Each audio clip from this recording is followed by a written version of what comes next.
लक्ष्य the goal achiever. नमस्कार साथियों, मैं सुधांशु तिवारी और आशा करता हूं कि आप सभी स्वस्थ और कुशल हैं। आज मैं आपके सामने लेके आया हूं शिक्षण एकदम सिद्धांत का एक नया सेशन, जिसमें हम बात करेंगे शिक्षण तथा उसके उद्देश्य, यानी बच्चों को जो भी शिक्षा दी जाती है उसके पीछे का उद्देश्य क्या होता है। जैसे छोटे बच्चे होते हैं उनको कहा जाता है कि शिक्षा दीजिए, अच्छी शिक्षा दीजिए, तभी वो अच्छा अच्छा बालक बनेगा, अच्छा मनुष्य बन पाएगा, उसके व्यक्तित्व का विकास होगा। तो शिक्षण देने के पीछे का उद्देश्य क्या है, साथ ही हम जानेंगे शिक्षण की परिभाषा तथा शिक्षण और प्रशिक्षण में अंतर एवं शिक्षण तथा अनुदेशन में अंतर, यानी शिक्षण और प्रशिक्षण में क्या अंतर होता है। जैसे किसी भी कार्य को करने के लिए हमें प्रशिक्षण दिया जाता है, तो शिक्षण प्रशिक्षण में मेन चीज़ का अंतर है। अनुदेशन में क्या अंतर है, अनुदेशन एक प्रकार का शिक्षण का ही एक विधि है। तो शिक्षण और अनुदेशन में अंतर भी देखेंगे। और शिक्षण एकदम सिद्धांत के वीडियो इस चैनल पर बहुत सारे अपलोड हैं, तो आप लोग इस वीडियो को जाके भी पूरा देखिए। और आप जो लोग चैनल पर नए हैं वो चैनल को सब्सक्राइब कर लेंगे और बेल आइकन को प्रेस कर लेंगे, जिससे कि इस चैनल पर जब भी वीडियो आए तो आपके पास नोटिफिकेशन जाए और आप वीडियो को देख पाएँ। तो बिना स्किप किए पूरा वीडियो देखेगा, सेशन बहुत ही महत्वपूर्ण है। तो चलिए शुरू करते हैं बिना समय गवाए आज का सेशन। डिफिनीशन ऑफ टीचिंग, यानी शिक्षण की परिभाषाएं। तो बहुत सारे मनोवैज्ञानिक हैं जिन्होंने अपने अपने हिसाब से परिभाषाएं दी हैं, तो चलिए उनके हिसाब से शिक्षण की परिभाषा देखते हैं। सबसे पहले है रायबर्न की परिभाषा। तो रायबर्न की परिभाषा के अनुसार आपने शिक्षण को स्पष्ट करते हुए ये कहा है, जैसे शिक्षण, इन्होंने कहा कि शिक्षण के 3 बिंदु हैं, ध्यान दीजिएगा। शिक्षक, विद्यार्थी एवं पाठ्यवस्तु, यानी शिक्षण के 3 महत्वपूर्ण बिंदु हैं। एक शिक्षक, विद्यार्थी एवं पाठ्यवस्तु, इन तीनों के बीच में सामंजस्य स्थापित करना ही शिक्षण है। यानी इन तीनों के बीच में संबंध या सामंजस्य स्थापित करना ही शिक्षण है, शिक्षक, विद्यार्थी एवं पाठ्यवस्तु के बीच में। ये हो गई रायबर्न की परिभाषा। अगली परिभाषा है थॉमस एम रिस्क की, यानी सीखने के लिए दिए जाने वाले निर्देशन के रूप में शिक्षण को परिभाषित किया जा सकता है। यानी कोई भी चीज़, कोई अगर हमें कोई कुछ सिखा रहा है, कुछ गाइड कर रहा है, तो सिखाने के लिए वो कुछ ना कुछ निर्देश देगा, तो उस निर्देश को भी हम शिक्षण के रूप में परिभाषित कर सकते हैं। ये हो गई थॉमस एम रिस्क की परिभाषा। अगली परिभाषा है क्लार्क की। इनकी परिभाषा बहुत ही महत्वपूर्ण है, ये इंपॉर्टेंट है, आप लोग ध्यान रखिएगा, ठीक है। अगली परिभाषा क्लार्क की है, शिक्षण वह प्रक्रिया है जो शिक्षार्थी के व्यवहार में, ध्यान दीजिएगा ये इंपॉर्टेंट लाइन है, व्यवहार में परिवर्तन लाने के लिए नियोजित एवं संचालित की जाती है। यानी शिक्षार्थी के व्यवहार में परिवर्तन लाने के लिए जो नियोजित एवं संचालित की जाती है वही शिक्षण कहलाती है, ठीक है। शिक्षण क्या है, तो शिक्षार्थी के व्यवहार में वांछित परिवर्तन लाने के लिए जो प्रक्रिया संचालित एवं नियोजित की जाती है वो शिक्षण है। बटन, ये भी एक मनोवैज्ञानिक है, इनके अनुसार शिक्षण सीखने के लिए दी जाने वाली प्रेरणा, निर्देशन एवं प्रोत्साहन है। ये 3 टैगलाइन है, इनके 3 शब्द हैं, प्रेरणा, प्रोत्साहन एवं निर्देशन। यानी सीखने के लिए दिए जाने वाले प्रेरणा, प्रोत्साहन एवं निर्देशन ही शिक्षण है। आप देखते हैं आगे शिक्षण की विशेषताएं। शिक्षण क्या है, मतलब मेन रूप से शिक्षण क्या है इसके बारे में जानते हैं। इसका टैग क्या है, मतलब इसका आशय क्या है शिक्षण से। शिक्षण बालक के व्यवहार में परिवर्तन करने की क्रिया है, यानी बालक के व्यवहार में परिवर्तन करने की क्रिया। अभी हम देख चुके हैं, ये किसकी परिभाषा है आप लोग कमेंट करके बताइए, अभी कुछ देर पहले ही आपने देखा है। तो शिक्षण क्या है, शिक्षण एक उद्देश्यपूर्ण प्रक्रिया है। ये देखिए, उद्देश्यपूर्ण प्रक्रिया ही शिक्षण है, ध्यान देंगे हम। शिक्षण एक सामाजिक एवं व्यवसायिक प्रक्रिया है।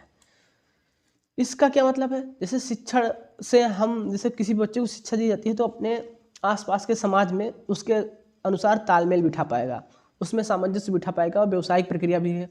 शिक्षण से विकासात्मक प्रक्रिया है, यानी बच्चे का मानसिक और शारीरिक, मतलब मानसिक विकास होगा तो शारीरिक विकास जाहिर सी बात है अपने आप होगा। तो एक प्रकार से शिक्षक जो है, शिक्षण विकासात्मक प्रक्रिया भी है। शिक्षण एक तार्किक प्रक्रिया है।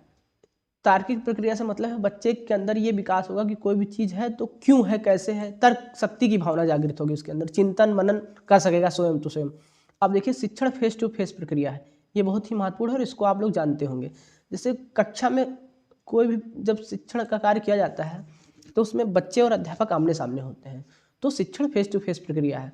लॉकडाउन के दौरान जो है ऑनलाइन टीचिंग का चलन जोरों से हो गया था, तब से चल रहा है। तो उसमें जो है फेस टू फेस प्रक्रिया कहने को तो होती है, लेकिन बच्चे क्या कर रहे हैं वो टीचर सही से जान नहीं पाता है। तो इस प्रकार से जो कक्षाएं चलती हैं आमने सामने वो ज़्यादा ही प्रभावशाली होती हैं। चलिए अब आगे देखते हैं। शिक्षण त्रिमुखी प्रक्रिया है, यानी फिर से वही है त्रिमुखी प्रक्रिया, यानी ट्राइपोलर प्रोसेस। त्रिमुखी का मतलब ये हो गया, जैसे इसमें जो है इसमें शिक्षक, पाठ्यवस्तु एवं अब शिक्षार्थी के मध्य में सामंजस्य स्थापित किया जाता है, इसलिए इसे त्रिमुखी कहा गया है। इसके मुख्यतः 3 मूल बिंदु होते हैं, जैसे शिक्षक हुआ, पाठ्यवस्तु हुआ, शिक्षार्थी हुआ। इन तीनों के बीच में सामंजस्य स्थापित करना ही शिक्षण है, इसलिए ये त्रिमुखी प्रक्रिया है। अब ये जो है कुशल निर्देशन व पैरवात्मक प्रक्रिया है। एक प्रकार से एक कुशल निर्देशन को भी शिक्षण कहा जाता है, जिसे कोई भी कार्य कोई सीख रहा है और सिखाने वाला अगर अच्छा निर्देश दे रहा है तो वो भी शिक्षण कहलाया जाएगा। शिक्षण अनौपचारिक तथा औपचारिक प्रक्रिया है। ये भी है, यानी अनौपचारिक औपचारिक प्रक्रिया है। इसका मतलब कि हम कहीं से भी कुछ भी सीख सकते हैं, जरूरी नहीं कि कॉलेज या स्कूल में जो भी शिक्षा होती है उसे ही शिक्षण कहते हैं। हम सुबह मतलब बालक जो है जन्म से लेकर मृत्यु तक कुछ ना कुछ सीखता रहता है, सब शिक्षण के अंतर्गत आता है, वही कहने का आशय है। शिक्षण की समस्त प्रक्रियाओं का आधार मनोविज्ञान है, तो शिक्षण की जितनी भी प्रक्रियाएं हैं सब मनोविज्ञान से संबंधित है। शिक्षण के 3 प्रमुख तत्व हैं, शिक्षण, छात्र एवं परिस्थिति या पाठ्यवस्तु। ये आप ध्यान रखेंगे। शिक्षण क्रियाशीलता बनाए रखता है और इसका कार्य शिक्षा प्रदान करना होता है। तो अब आगे चलते हैं। शिक्षण की विशेषताएं देखिए, शिक्षण जो है सुनियोजित होता है। देखिए ध्यान से देखिए, सुनियोजित होता है यानी जैसे टीचर जब क्लास में जाता है तो वो पहले सोच के जाता है कि आज क्या पढ़ाना है, हमें क्या ख़त्म करना है, बच्चे किस तरह के सीख पाएंगे और इसके आगे हमें क्या पढ़ाना है, पूरा एक विषय वस्तु तैयार करके जाता है। तो कुल मिला के शिक्षण सुनियोजित होना चाहिए, ये शिक्षण की विशेषता है। शिक्षण सुझावात्मक होना चाहिए, ये आदेशात्मक नहीं होना चाहिए। जैसे मान लीजिए कोई आपके में कमी है तो कोई भी आपको सुझाव दे सकता है कि यहाँ पे कमी है, इसको सुधार कीजिए, इसलिए शिक्षण सुझावात्मक होना चाहिए, ये इसकी बहुत ही अच्छी विशेषता है।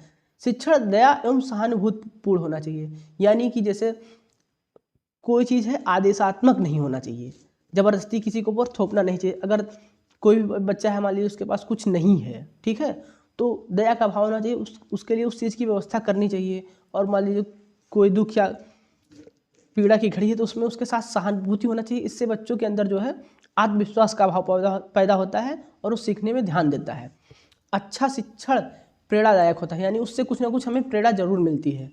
अच्छा शिक्षण व्यक्तिगत भिन्नताओं को ध्यान में रखता है। व्यक्तिगत भिन्नताओं का मतलब है जैसे कक्षा में कई प्रकार के बच्चे होते हैं, कुछ बहुत संपन्न होते हैं, कुछ थोड़ा गरीब तबके से आते हैं, किसी की बौद्धिक स्थिति बहुत अच्छी होती है, कोई बहुत देर में समझ पाता है, कोई मंदबुद्धि होता है। तो इन सभी को ध्यान में रखते हुए शिक्षण देना चाहिए जिससे सब सीख ले जाए, ठीक है। तो इसका मतलब यही है व्यक्तिगत भिन्नताओं का मतलब। अब आगे देखते हैं।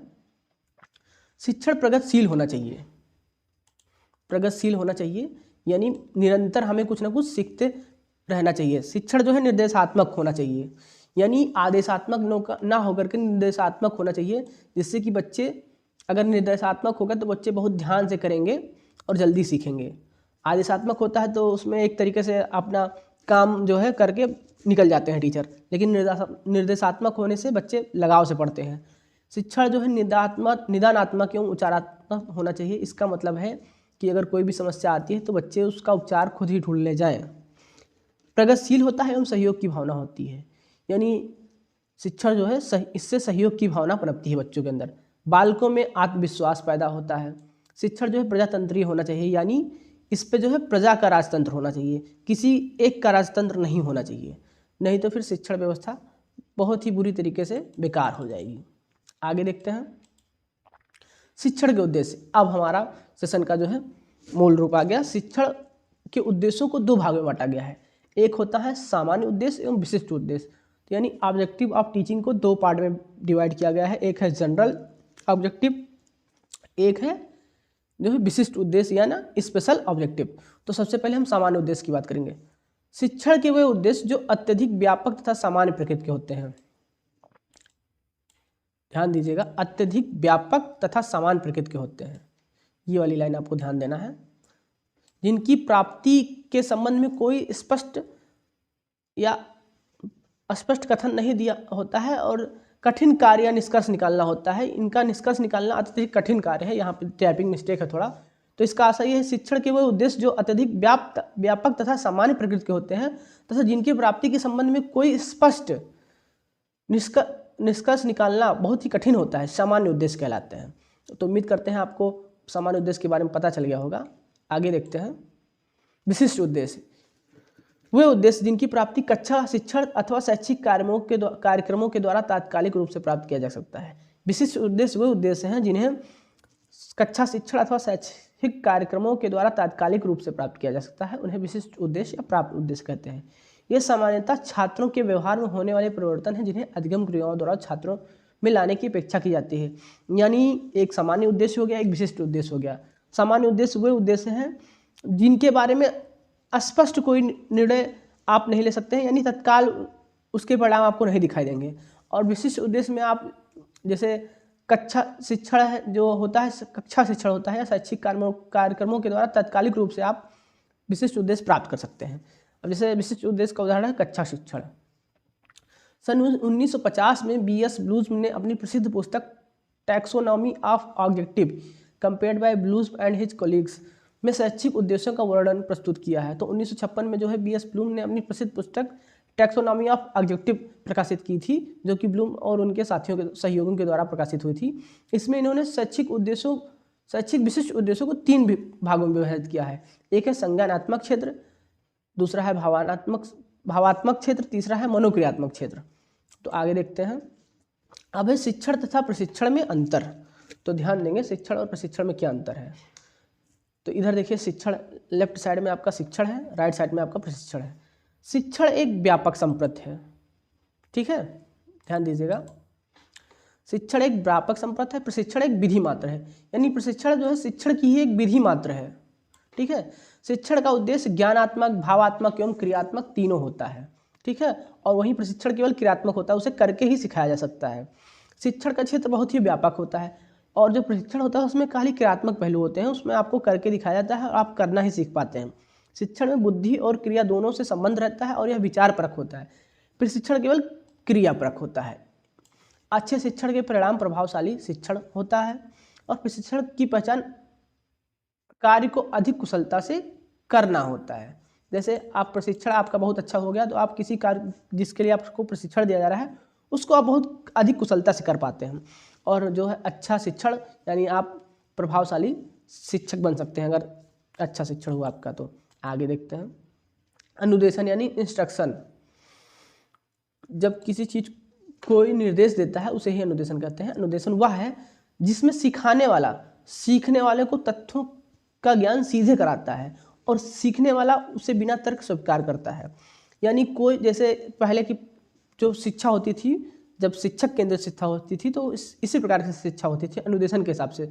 उसमें सिखाने वाला सीखने वाले को तथ्यों का ज्ञान सीधे करवाता था और जो बच्चे होते थे बिना तर्क किए उसे स्वीकार कर लेते थे कि हाँ ये सही है। आजकल ऐसा नहीं है, आजकल जो है बाल केंद्रित शिक्षा दी जाती है। बच्चे तर्क करते हैं क्यों है कैसे है और शिक्षक को उसका जवाब देना पड़ता है। इस प्रक्रिया में अनुदेशन में सिखाने वाला अधिक क्रियाशील होता है तथा सीखने वाला बहुत कम क्रियाशील होता है, उल्टा होता है एक प्रकार से। अब देखते हैं उद्देश्य के आधार पर शिक्षण, यानी उद्देश्य के आधार पर शिक्षण क्या है। तो एक आदर्शवादी विचारधारा है, आप लोग जानते होंगे, शाविद्या या विमुक्त, ये आदर्शवादी विचारधारा है। अब हर्बर्ट और लॉकजान ये जो है मनोवैज्ञानिक है, शिक्षा वैज्ञानिक है, शिक्षाविद हैं। इनके अनुसार शिक्षा का उद्देश्य बालक का नैतिक व चारित्रिक विकास करना है। तो शिक्षा का उद्देश्य क्या है? बालक का नैतिक व चारित्रिक विकास करना। अब नन जो है, नन के अनुसार जो परिभाषा है उसको भी ध्यान देते हैं। नन के अनुसार शिक्षा का उद्देश्य बालक व व्यक्ति का विकास होना चाहिए। आगे देखते हैं स्पेंसर, इनकी परिभाषा बहुत इंपॉर्टेंट है। इनकी परिभाषा है संपूर्ण जीवन ही शिक्षण है। माफ कीजिएगा स्लाइड चेंज हो गया था। स्पेंसर का है संपूर्ण जीवन ही शिक्षण है, मनुष्य जन्म से लेकर मृत्यु तक कुछ ना कुछ सीखता रहता है। ये देखिए इनकी परिभाषा बहुत ही इंपॉर्टेंट है। जाहिर सी बात है बच्चा जन्म से लेकर मृत्यु तक कुछ ना कुछ सीखता रहता है, इसलिए संपूर्ण जीवन ही शिक्षण है। मनुष्य जन्म से लेकर मृत्यु तक जो सीखता है वह शिक्षा है और उसे परिपक्व करना ही शिक्षण का उद्देश्य है। यानी जो कुछ भी हम सीख रहे हैं उसका जितना हम अभ्यास करेंगे वो हमारे परिपक्व होता जाएगा, यानी ग्रो टू मैच्योरिटी, परिपक्वता की ओर बढ़ना ही शिक्षण है। अब देखते हैं जॉन ड्यूवी की परिभाषा। शिक्षण का उद्देश्य बालक का सामाजिक कल्याण, सामाजिक सेवा एवं नागरिकता के गुण पैदा करना है। ये जॉन ड्यूवी की परिभाषा बहुत ही इंपॉर्टेंट है। शिक्षण का उद्देश्य बालक का सामाजिक कल्याण, सामाजिक सेवा एवं नागरिकता के गुण पैदा करना है। ये हो गया जॉन ड्यूवी की परिभाषा। अब चलते हैं आगे।